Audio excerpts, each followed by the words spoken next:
Hepinize merhaba arkadaşlar, ben Ayşe Kocalar. 4 yıldır dünyayı geziyorum. Şu an ise Afganistan'dayım. Bugün Afganistan'daki ikinci günüm. Afganistan'a Özbekistan'ın güneyinden gelmiştim. Önce Mazar-ı Şerif şehrini gezmiştik. İlk günkü deneyimlerimi paylaşmıştım. Bugün ise ikinci gündeyim ve artık şehir değiştirme vakti geldiği için başka bir şehre gidecek araçları bulmaya geldim. Burası bayağı kalabalık, bayağı kalabalık.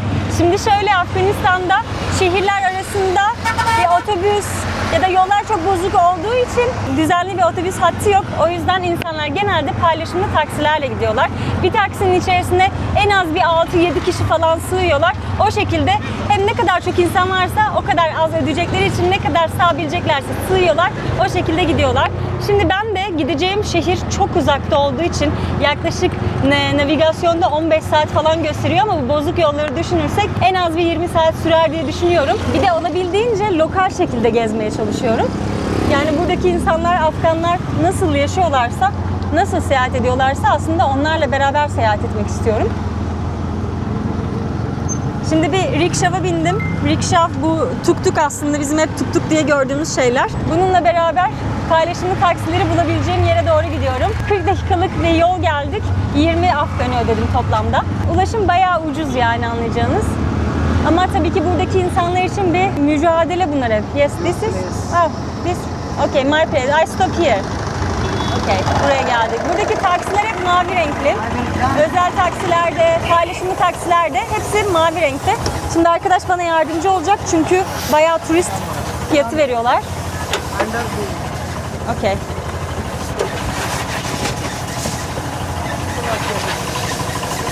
Selam. Hariciyam. Ram Kishwar. Selam. Maymana. Ha? Maymana, yes.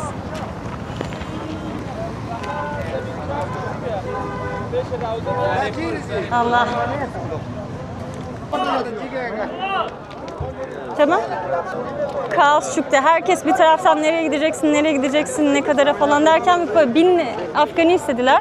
Dedim ya, ne kadar az insan varsa o kadar pahalı oluyor. Şimdi şurada bir tane şey var, kadın var önde oturan. Onunla beraber gidin diyor ama ben diyorum ki benim için fark etmez yani. 4 kişi, 5 kişi, 10 kişi hiç fark etmiyor. Ben 2 kişi tek özelde gitmek istemiyorum yani. Zırt pırt her şeye para veriyorum çünkü burada canım sıkıldı bu duruma. Nefes alıyorsun, para veriyorsun.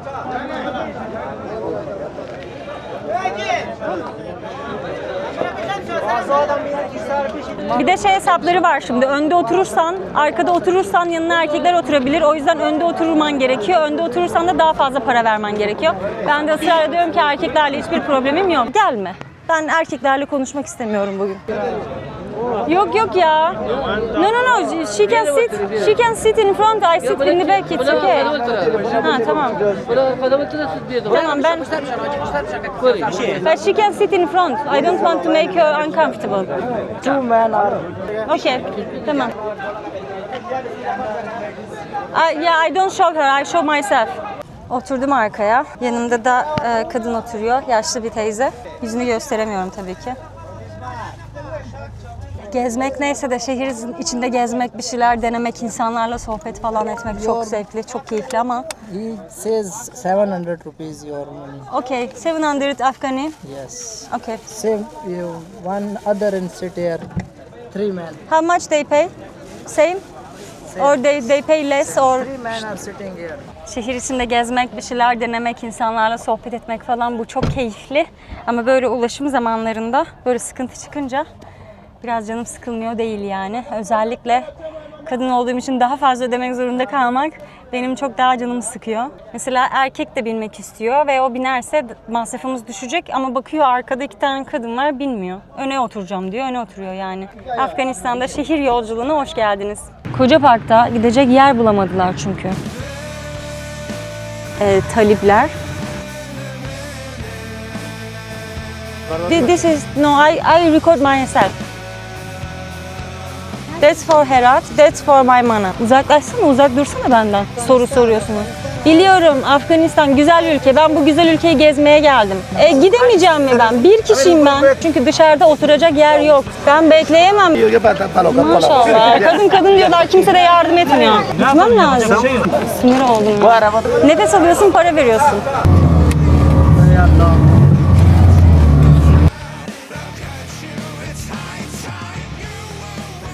Yol boyunca durduruluyoruz ara ara Taliban tarafından.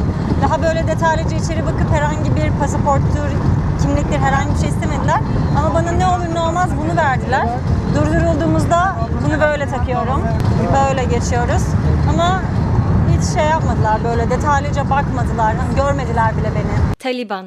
Taliban denince çoğu insan Afganistan'ı düşünüyor ama aslında ikisi aynı şey değil. Taliban, Afgan halkının oy vererek seçtiği bir yönetim değil. 2021 yılında ülkenin kontrolünü askeri olarak ele geçirdi ve bugün Afganistan'ı fiilen yönetiyor. Bazı insanlar Taliban'ı desteklemiyor mu? Tabii ki de destekleniyor. Bunun tek bir cevabı yok. Yaklaşık 100 yıldır savaş yaşayan bir ülkede bazı insanlar önceki yıllara göre güvenliğin arttığını, yollarda çalışmaların azaldığını ve yolsuzluğun bir kısmının önüne geçildiğini düşündüğü için Taliban'ı destekliyor. Bazıları ise dini inançları nedeniyle onların uyguladığı yönetim anlayışını doğru buluyor. Kırsal bölgelerde de destek daha güçlü tabii ki. Ama desteklemeyenlerin nedenini saymaya kalksak saatler sürer. Özellikle kadınların eğitim, çalışma ve günlük yaşama katılımı üzerindeki ağır kısıtlamalar, ifade özgürlüğü, insan hakları ihlalleri ve birçok temel özgürlüğün sınırlandırılması nedeniyle Taliban'a karşı olan çok büyük bir kesim de var. Bu yüzden Afganistan'ı sadece Taliban'dan ibaret görmek büyük bir haksızlık olur. İlerleyen videolarda bunu çok daha net göreceksiniz ama bu ülkede milyonlarca farklı fikirde, farklı hayalleri olan insan yaşıyor. İzlediğiniz tüm bu aksilikler beni derinden sarsan deneyimler. Kendimi kocaman bir hapiste hissediyorum ve birkaç gün için çektiğim bu hapse atılmışlık hissini her gün yaşayan insanlara size arkamızı dönmedik, sizi görüyoruz diyebilmiş olmaktan hoşlanıyorum. Şimdi biz aradaki şehir dediğim yere geldik. Buranın ismi Maymana. Aslında tam arada da değil ama ben biraz erken gelmek istemiştim. Ona rağmen yine de geç ulaştık buraya. Hava falan bayağı karardı. O kadar uzun yol geldik ki beraber beni evlerine davet etti. Ben de neden olmasın dedim. Zaten böyle bir deneyim bekliyordum. Yaşlı kadın demiştim ama bayağı nenem yaşında yaşlı biri. Ve direkt zaten havanın karardığını görünce gel bize gel bize gel bize gel dedi. Selam.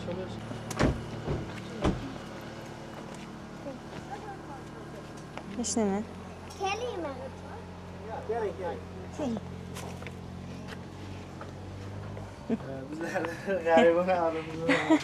Hayır ne demek, estağfurullah.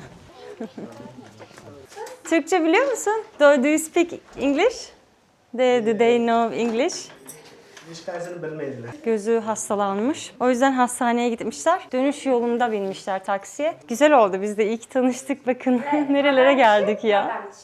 Bu ne? Ya kedi var ya. Kedi getirdiler bana.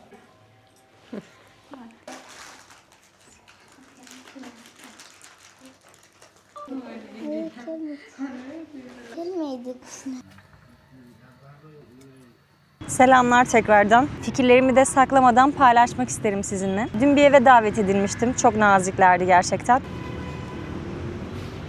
Rahat bir şekilde parka gelip oturup kendi kendime konuşamıyorum. Şu an içinde olduğum bu parka kadınların girmesi yasak. Ben girdim. Ben girdiğim için de böyle insanlar merak ediyorlar. Özellikle tüfekli, tabancalı tüfekli talipler. Yürüyorlar böyle. Bana henüz bir şey demiyorlar. Baktığımda da sadece böyle selam verir gibi böyle yapıyorlar ama bu kadar yani. Bakın burada dolaşıyor. Yani ben gelirken buralar bomboş diye ben buraya oturdum. Kimse yok diye buraya oturdum. Şimdi 10 saniyede bir buradan bir tane erkek geçiyor. Ara ara da bana bakıyor. Gözetliyor yani. Biraz paylaşmak istediğim şey de buydu aslında. Dün evde gayet keyifli vakit geçirdim aslında. Sağ olsunlar beni davet ettiler. Evdeki kadınların hepsi burkalı olduğu için onların hiçbirinin yüzünü göstermedim. Göstermemi de istemediler. Ben de göstermek istemem zaten. Ki Afganistan'da turistseniz eğer yerel insanların evinde kalmanız da yasak. O yüzden başlarına da dert açılmasın diye hiçbirinin yüzünü açık açık videoda göstermiyorum. Ama beni üzen birkaç şey vardı. Ev çok kalabalıktı. Çok fazla kadın vardı.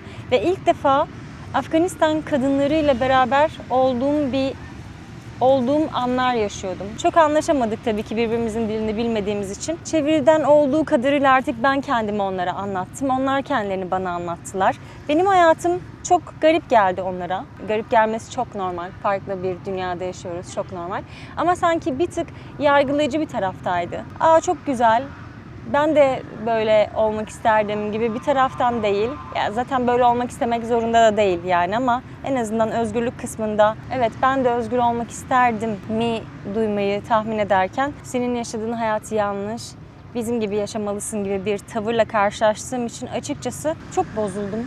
Videolarımı takip etmeye devam ederseniz eğer bu videonun devamında sizi de beni de inanılmaz şaşırtacak bir deneyim yaşamaya gidiyorum. Bugün akşam üzeri 4'te bir tane araç varmış. O araçla gideceğim. Yaklaşık 18 saat diyorlar ama umarım daha kısa sürer. Çok uzun bir yolculuğun sonunda da sabah artık ulaşmak istediğim şehre ulaşmış olacağım. Bugün bütün hislerim ülke yönetimi ve kadınlar üzerine. Hamile bir kadınla sohbet ettim. Uzun uzun konuşmaya çalıştık. Benimle yaşıttır diye düşünüyordum. Ama sonra öğrendim ki 17 yaşındaymış. İlk böyle bir 5 saniye falan ne diyeceğimi bilemedim. 17 yaşında evlenmek, 17 yaşında çocuk sahibi olmak bizim ülkemizde de çok görmediğimiz bir şey değil gerçi ama 12 yaşından sonra okula gidemiyor kız çocukları burada. Şu an çok güzel bir parktayım mesela.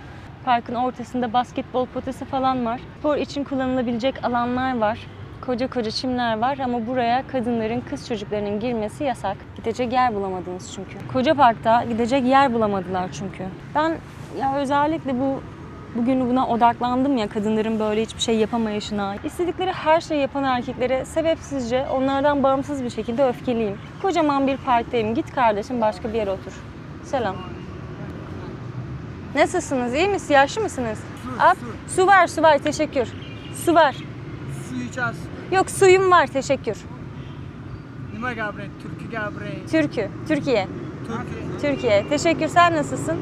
Joy poyiz bu mu? Ha, seyahat. Ne diyor? Seyahat, turist.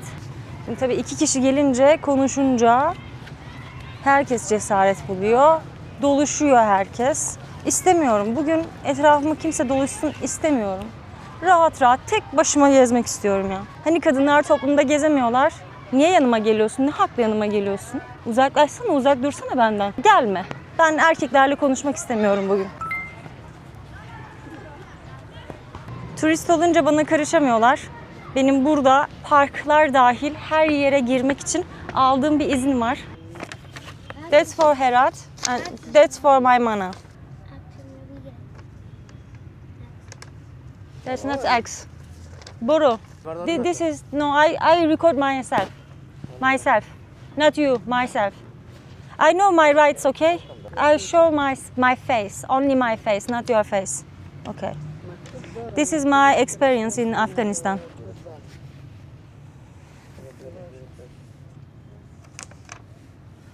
Can you speak Persian?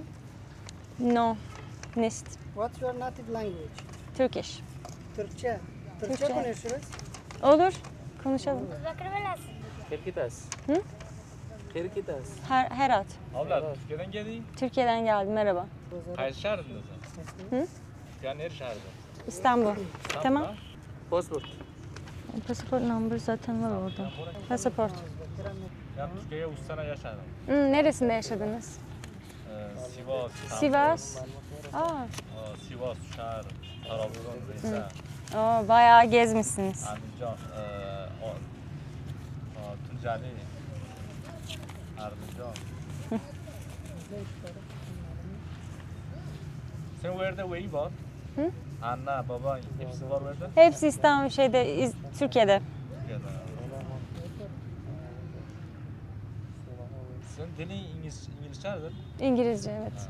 Başka yerden gelmiş. Başka. Yok, gezmeye geldim de sadece yalnız olmak istiyorum. Burada benim herhangi bir tercümana ihtiyacım yok, yardıma ihtiyacım yok. Kimse beni rahatsız etmiyor yani. Sadece siz geliyorsunuz, soru soruyorsunuz.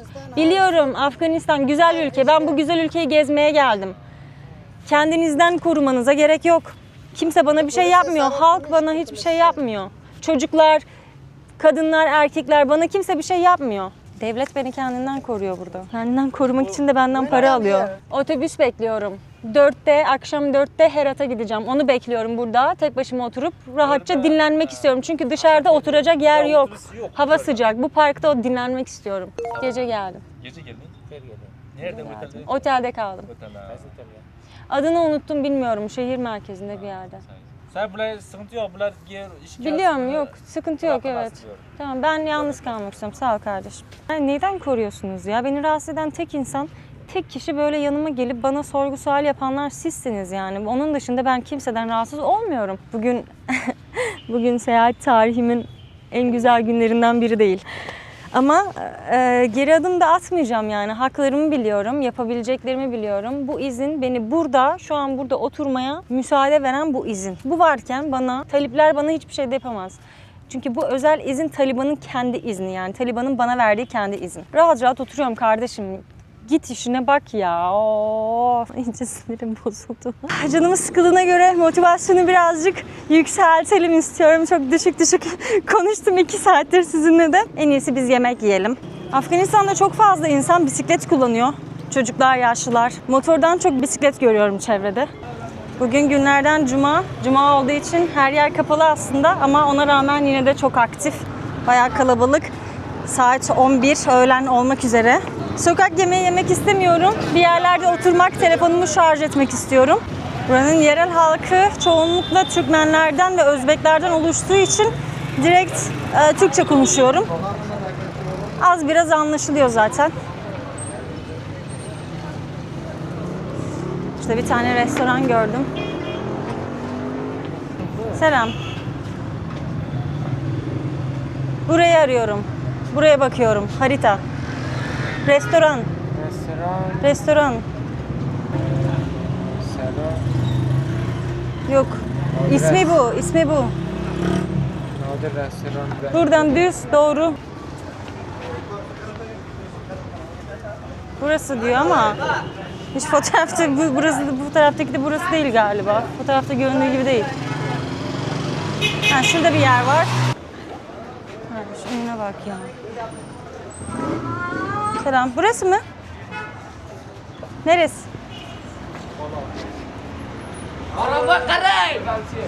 Abi gösterseniz olur mu ya? Bir yardımcı olsan. Neresi burası?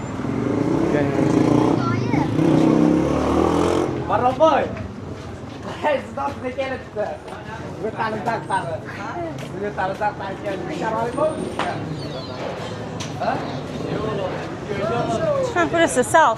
Tamam. Abla neredesin abla? Türkiye. İstanbul. Merhaba. Merhaba. Türkçe biliyor musun? Evet biliyorum. İyiyim, sen çok nasılsın? değil, biraz.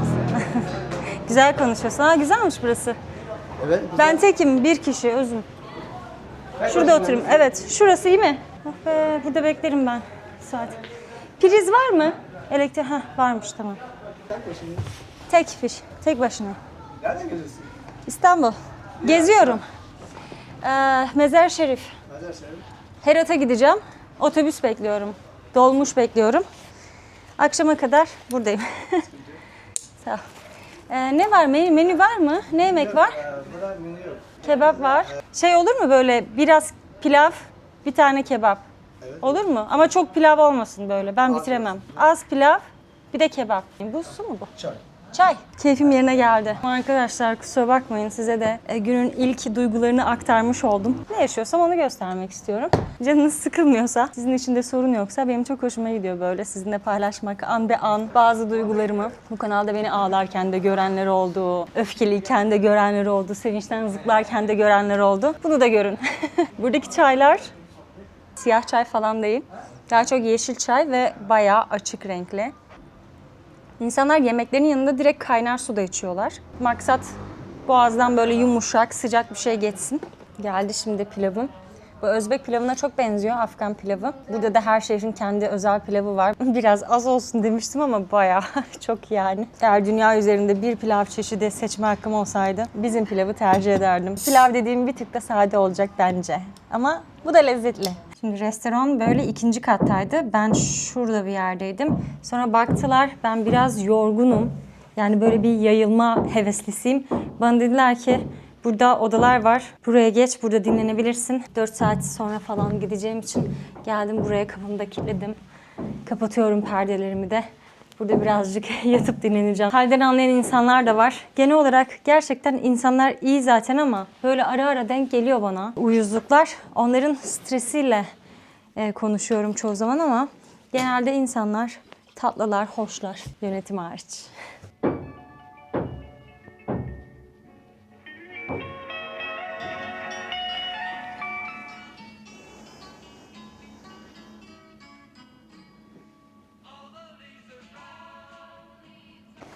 32.608 saat sonra mağaramdan çıkıyorum. Enerjimizi düşürmüyoruz. Çünkü daha 18 saat yolumuz var. Yani gerçekten böyle bir alan açmaları benim için inanılmaz iyi oldu. Sağ olsunlar, şimdi teşekkür edeyim, gideyim hesabımı ödeyeyim, çıkayım gideyim artık. Bak vakit geldi, sabırsızlanıyorum. Biz yeni gelmedik, geri geldik. Teşekkür ederim, çok sağ ol. Ben çok yorulmuştum dünden beri. Bana odayı vermen. Hı? Ha? Bilmem ya. Orada oturuyordum, iyiydi ama o odayı bana vermen çok iyi oldu. Teşekkür ederim. Çok sağ ol. 190. 190. Tamam. Hayatımın hiçbir döneminde bu kadar dakik olduğumu hatırlamıyorum. İşte şurada o. Bunda mı? Evet. Tamam, teşekkür. Kadın mı bekliyoruz şimdi? Evet. İki kadın. Gelmezlerse ne olacak? Kadın gelmezse ne olacak? Gelecek. Var. Kesin gelecek mi? Tamam.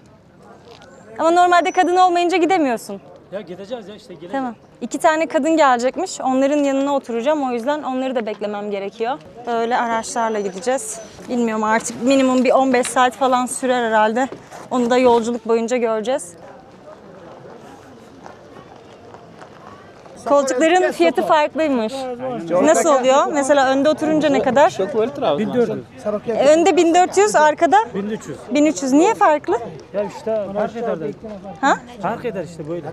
Ama neden? Ha tamam, ona göreymiş. 4 kişi arkaya 4 kişi sıkıştığı için 1300. Bak abla. Şimdi var ya. Burada götürüyor. Orada Tamam dört tamam kişi ben orada sıkılıyor. tamam şurada oturayım. Önde oturayım o zaman. Paralara bakın ya.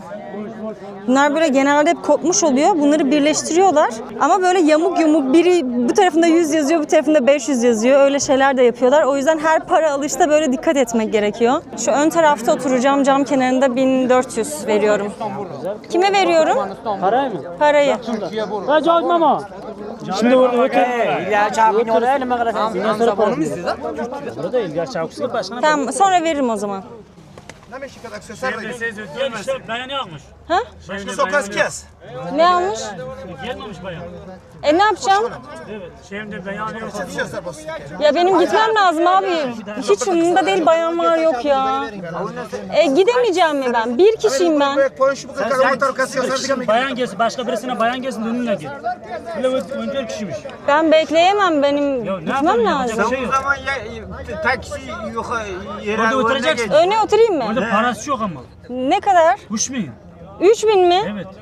Burası 1400, orası 3000 mi? Ya iki kişi oturuyor burada.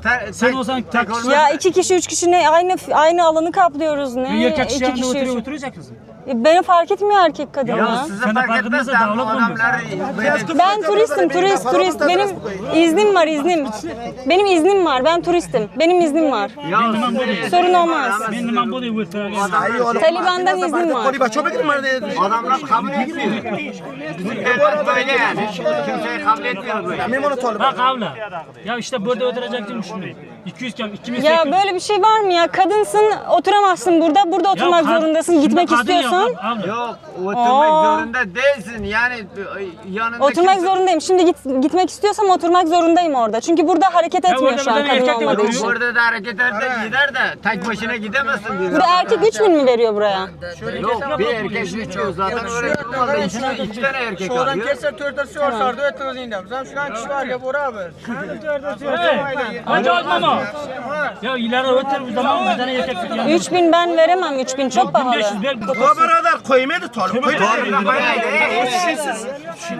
Abicim benim Gel aşağı. Taliban'dan iznim var benim. Taliban bana izin verdi.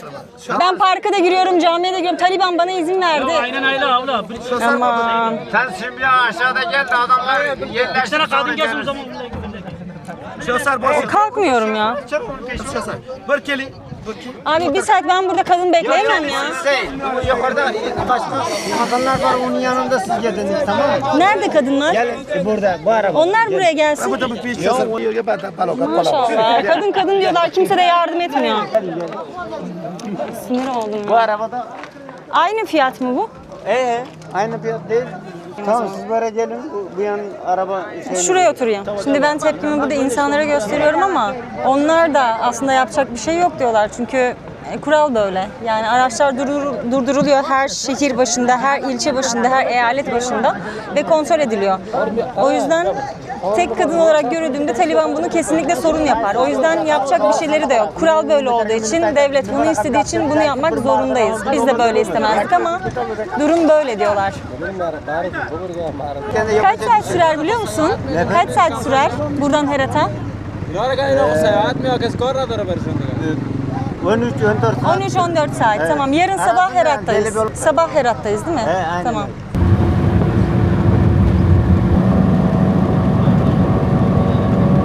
Neyse ki bir süre sonra yol manzaraları başlıyor ve buraya neden geldiğimi tekrardan hatırlıyorum. Yolda ara ara duruyoruz namaz vakitlerinde. O yüzden araçtan iniyor herkes, namaz kılıyor. Ondan sonra geri dönüyoruz, yola devam ediyoruz. Yolda olmayı seviyorum ya. Yolculuğa başlarken bir tık stresli oluyor bazı şeyler ama yola çıktıktan sonra güzel oluyor. Değişik yerlerde duruyoruz. Farklı farklı noktalarını görebiliyorum.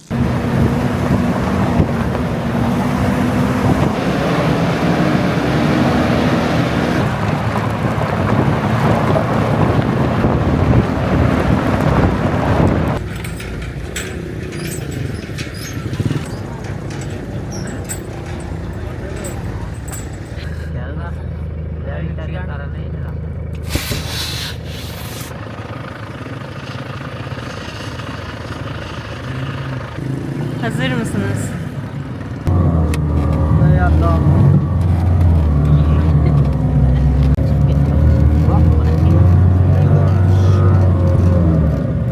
Ne kadar farklı yaşamlar var arkadaşlar. Baksanıza böyle dağların arasında. Dünyadan çok uzakta bir noktada yaşıyorlar. Bakın şunun tepesinde 2 tane çocuk var. Çocuklar böyle yerlerde büyüyor.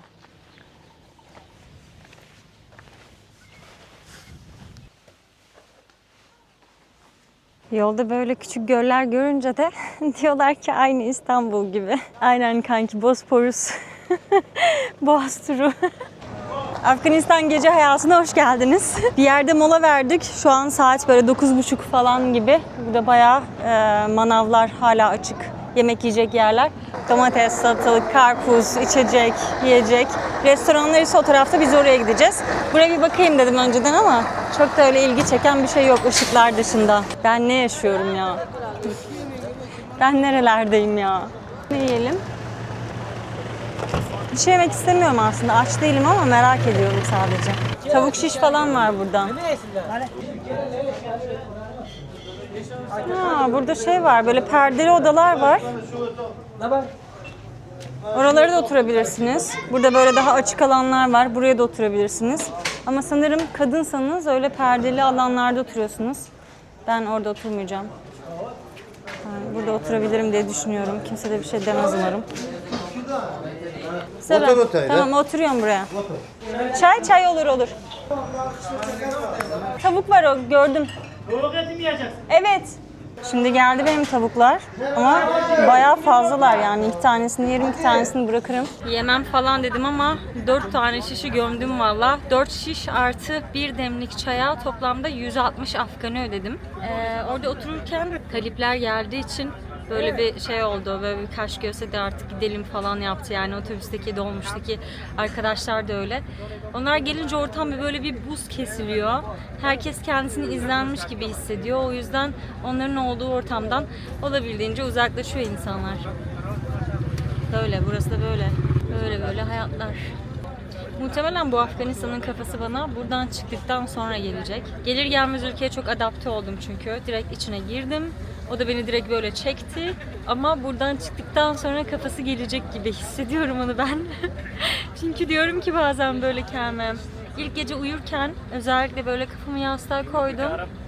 Şey dedim ya, ben şu an Afganistan'dayım. Yani İlk videomu izlemediyseniz izlemenizi kesinlikle tavsiye ederim. O videoda bayağı keyif aldım yani. Bu videoda biraz böyle sinirlerimi yansıttım falan ama o videoda hiç canım sıkılmamıştı da. Herkes de çok tatlıydı. Güzel vakit geçirmiştim. Çok enteresan yerlere gitmiştim ve insanlarla enteresan sohbetler etmiştim. O yüzden o videoyu izleyin kesinlikle. Ona rağmen kafamı yastığıma koyduğumda böyle bir garip hissetmiştim. Ben şu an Afganistan'da mıyım diye. Garip bir uykuydu benim için. İkinci gün direkt alıştım, hiç öyle şeyler düşünmedim falan ama şimdi az önce böyle bir çıktım. Şey düşün, ben neredeyim? Kendimi yine böyle dünyadan çok uzak noktalarda bir yerde buluyorum. Dünya bana muazzam geliyor. Böyle düşündükçe gerçekten çok garip hissediyorum. Yani şu an siz nerede izliyorsunuz bilmiyorum. Yatağınızda mı izliyorsunuz? Televizyondan mı izliyorsunuz? Yemek yerken mi izliyorsunuz? Tuvalette mi izliyorsunuz? Artık nasıl izliyorsanız. Siz onu yaparken, siz kanepenizde oturup kahvenizi yudumlarken aynı zamanda dünyanın başka yerlerinde tam olarak bunlar yaşanıyor. Bunları böyle düşünmek bana çok garip hissettiriyor. Türkiye'nin her yerinde bile farklı yani. İstanbul'da neler oluyor, güneyde neler oluyor. Bunu böyle dünyaya açılmış halini düşünün. Dünya çok küçük, çok büyük, muazzam, karma karışık, bambaşka bir yer ya. Ben de bunu keşfetmeyi seviyorum. Videoyu şimdiye kadar izlediyseniz siz de benimle keşfetmeyi seviyorsunuz demektir. Umarım. Seyahatlerimi desteklemek için videoyu beğenmeyi ve yorum atmayı unutmayın lütfen. Benim için bunlar çok önemli. Ben de sizinle gezmeyi çok seviyorum. Çünkü bir ülkeyi gezerken aslında ilk temas kurduğum kişiler sizlersiniz insanlardan ziyade. Ben sürekli kendi kendime konuşuyorum çünkü kamerayla konuşuyorum, sizinle konuşuyorum. Ama bazen çok seçici olduğunuzu biliyorum. Mesela bu yol boyunca biz çok farklı yerlerden geçtik. Zıplaya zıplaya geçtik ya, ama nasıl gidiyoruz var ya, yani minibüs falan demeyin, çok hızlı gidiyoruz yani, koşturanlarmış gibi gidiyoruz. Ve o yüzden zıplaya zıplaya gidiyoruz. Hani isterdim ki hepiniz burada olun ama her şeyde çekince de sıkılıyorsunuz be kardeşim. Atlıyorsunuz videoyu ya. Afganistan'ın ikinci büyük şehrine hoş geldiniz. Buraya neden geldiğimi ve sağ salim otelime yerleştiğimi görmek isteyenler, merak edenler videoyu sonuna kadar izlesinler. Buraya neden geldiğim sizi gerçekten şaşırtacak.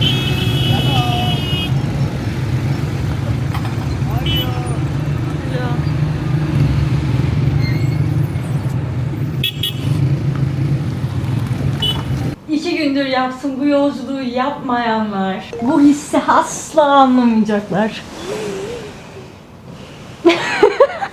O kadar rahatladım ki. Afganistan'ın ikinci büyük şehrindeyiz ama zannetmeyin ki burada gökdelenler var.